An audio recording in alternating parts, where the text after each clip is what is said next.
বঙ্গবন্ধু কন্যার কাছে আমার বিনীতভাবে আবেদন, আমার মায়ের কাছে আমার আবেদন যে আমরা বাংলাদেশ, আপনি ছাড়া এই জাতিকে নেতৃত্ব দেওয়ার মতো কোনো লোক এই মুহূর্তে জাতির সামনে নেই। জনগণ আপনার দিকে তাকিয়ে আছে।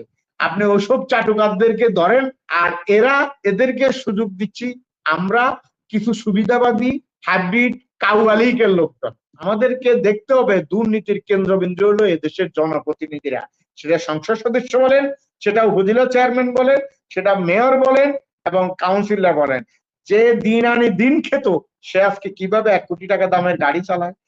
মানে বেনজিরকে এখন আমরা না বেনজিরের কম্পেয়ার করব বঙ্গবন্ধু শেখ মুজিব রাষ্ট্রপতি, না না, এটা উদাহরণ দিয়েছি শুনেন। বেনজিরের দুর্নীতিবাজদের বিচারের সোল এজেন্ট যেমন অ্যান্টি আওয়ামী লীগ শক্তি নয়, আওয়ামী লীগও এটার বিচারের অংশীদার।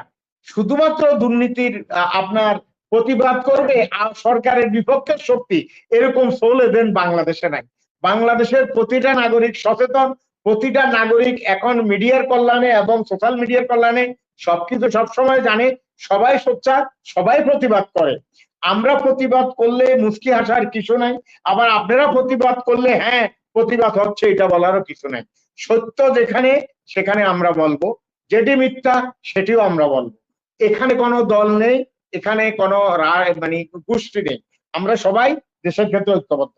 আচ্ছা, এরপর আসি জনাব শেখ হাসিনার এলাকায় সম্পদ, এটা বেনজিরের ব্যাপারে একটা কথা বলেন একজন দর্শক, যে শেখ হাসিনার এলাকায় এত সম্পদ কিনেছেন বেনজির, এটি কি সরকার জানতো না? আমি ওনার জ্ঞাতার্থে বলছি, বেনজির সম্পদ শেখ হাসিনার এলাকায় কিনছেন কিনা জানি না, বেনজিরের এলাকায় বেনজিরের জেলা গোপালগঞ্জে সম্পদ কিনেছেন, এটা বেনজিরের জেলা গোপালগঞ্জ। আচ্ছা, এরপরে আপনার রাষ্ট্রের কি কোনো দায় নেই, যেটা হাসনাত ভাই বলেছেন। রাষ্ট্রের তো দায় আছে। রাষ্ট্র কাদেরকে নিয়ে? হাসনাত ভাইকে নিয়ে, মামুন ভাইকে নিয়ে, আমাকে নিয়ে, রিফন ভাইকে নিয়ে, সবাইকে নিয়ে। আমরা কে কতটা দায়বদ্ধ, যেটি রিফন ভাই বলেছেন যে আমাদেরকে আগে গণতন্ত্রের ব্যাপারে বিশ্বস্ত হতে হবে এবং আমাদেরকে রাজনীতি এবং গণতান্ত্রিক চর্চার ক্ষেত্রে আমরা এগিয়ে যেতে হবে। আমরা সেটি করি না, শুধুমাত্র শুধু খুঁচিয়ে খুঁচিয়ে কার কি আছে, সরকারের পক্ষে কি আছে এটা বের করি, এটাকে ভাইরাল করি। আজকে আমরা বেনজিরকে নিয়ে কথা বলছি, আজকে একজন পুলিশ কর্মকর্তার 60 লক্ষ টাকা ঘুষ দেওয়ার কথা আসছে। একজনের কথা আসছে কেন? বাংলাদেশে শুধু পুলিশ কেন, বিভিন্ন জায়গায় ঘুষ হচ্ছে। দেখুন, আমি একটা কথা বলি, চট্টগ্রামের এক কাস্টমস কর্মকর্তাকে আমি চিন্তা, উনি এখন রিটায়ারমেন্টে আছেন, উনি কোনো ঘুষ খেত না, ওনাকে কোটি টাকা দিয়ে আপনি ওনাকে কিনতে পারতেন না। তবে উনি একটা জিনিস চাইতেন, উনি নারী দেহ নিয়ে ওনার একটু লোভ ছিল, ওটা দিলে উনি কাজ করে দিতেন, কিন্তু উনি বলতেন আমি কোনো ঘুষ খাই না, নাউজুবিল্লাহ। তো সুতরাং এই দেশে কোনো না কোনো ভাবে আমরা দুর্নীতির সাথে অনেকে জড়িত। কিন্তু আজকে বেনজিরের দুর্নীতির কথা বলতে গিয়ে বা পুলিশের দায়িত্ব প্রাপ্ত আরো কোনো ডিজিএম বা সরি ডিআইজি টিআইজি বা অন্যদের কথা বলতে গিয়ে আমাদেরকে একটা জায়গা থেকে সরে গেলে হবে না। আমাদেরকে দেখতে হবে দুর্নীতির কেন্দ্রবিন্দু হলো এদেশের জনপ্রতিনিধিরা, সেটা সংসদ সদস্য বলেন, সেটা উপজেলা চেয়ারম্যান বলেন, সেটা মেয়র বলেন এবং কাউন্সিলর বলেন। যে দিন আনি দিন খেত, সে আজকে কিভাবে 1 কোটি টাকা দামের গাড়ি চালায়, এটা নিয়ে দুদক বা আমাদের যারা দায়িত্বশীল তারা কোনো কাজ করছেন না। কারণ এরাই কিন্তু রাষ্ট্রের শত্রু, এরাই দেশের শত্রু। এরা কেউ সরকার দল করে না, কেউ আওয়ামী লীগ করে না। যারা আওয়ামী লীগ করে, যারা আওয়ামী লীগের ত্যাগী নেতা কর্মী আছেন, তারা এখনো আওয়ামী লীগ করেন এবং তারা এখনো জমি বিক্রি করে দল পরিচালনা করেন। তো আমি এবার আসি মূল কথা, আব্দুল নুল তুষার সাহেবের কথা আছে, এই বিষয়ে আমি কিছু বলতে চাই না। উনি একটা অনুষ্ঠান করতেন বিটিভিতে, শুভেচ্ছা ম্যাগাজিন অনুষ্ঠান, এরপর অনেক কাহিনী হয়েছে, সেটাও আমি বলবো না। ওনার পোলটি কখনো এদিক কখনো সেদিক, এটা এই দেশের জনগণ জানে। দেশের টাকা সম্পদ বাইরে চলে যাচ্ছে, আজকে আমাদের অবস্থা, আমাদের দেশের টাকা চলে যাচ্ছে বাইরে। আমরা বেনজির কত টাকা দুর্নীতি করছে এটা না তো, তার আগ থেকেই তো আমাদের ব্যাংকে টাকা নাই, টাকা পাচার হচ্ছে, সবাই টাকা পাচার করছে, সবাই।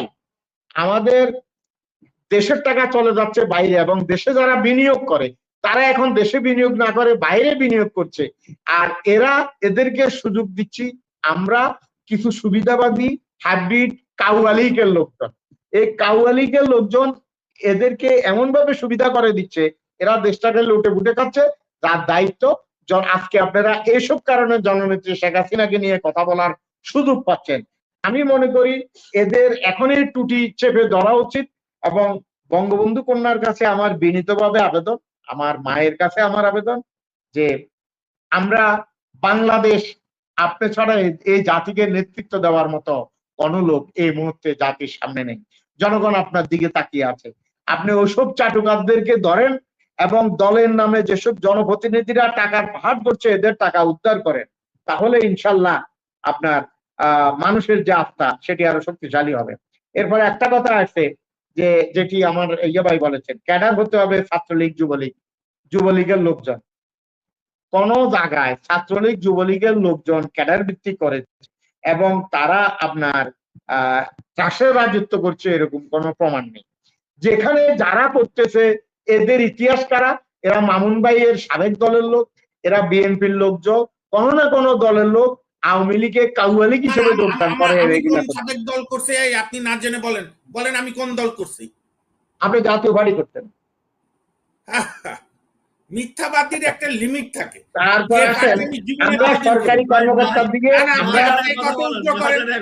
আপনি কত উইথড্র করেন, না জেনে কথা বলেন পণ্ডিত।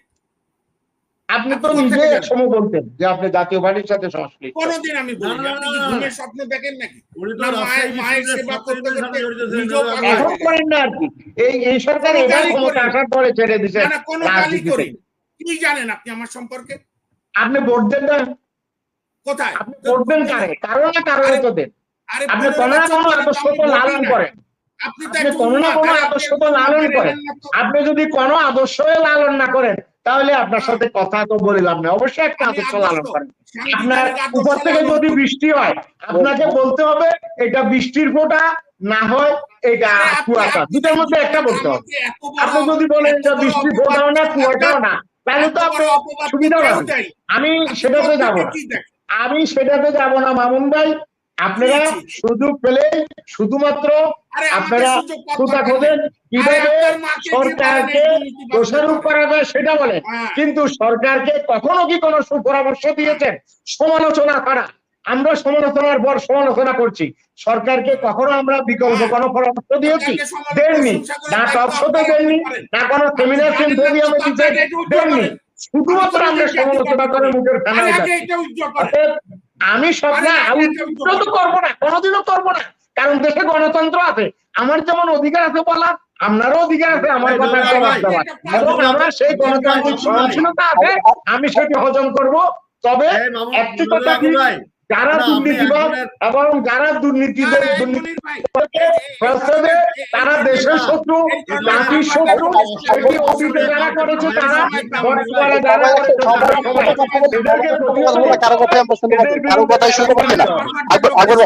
এবং দুর্নীতিবাদদের বিরুদ্ধে ব্যবস্থা যতটুকু নিয়েছে জননেত্রী শেখ হাসিনা সরকার নিয়েছে, অতীতেও নিয়েছে, ভবিষ্যতেও নেবেন এবং বেনজিরের বিরুদ্ধেও নেবেন।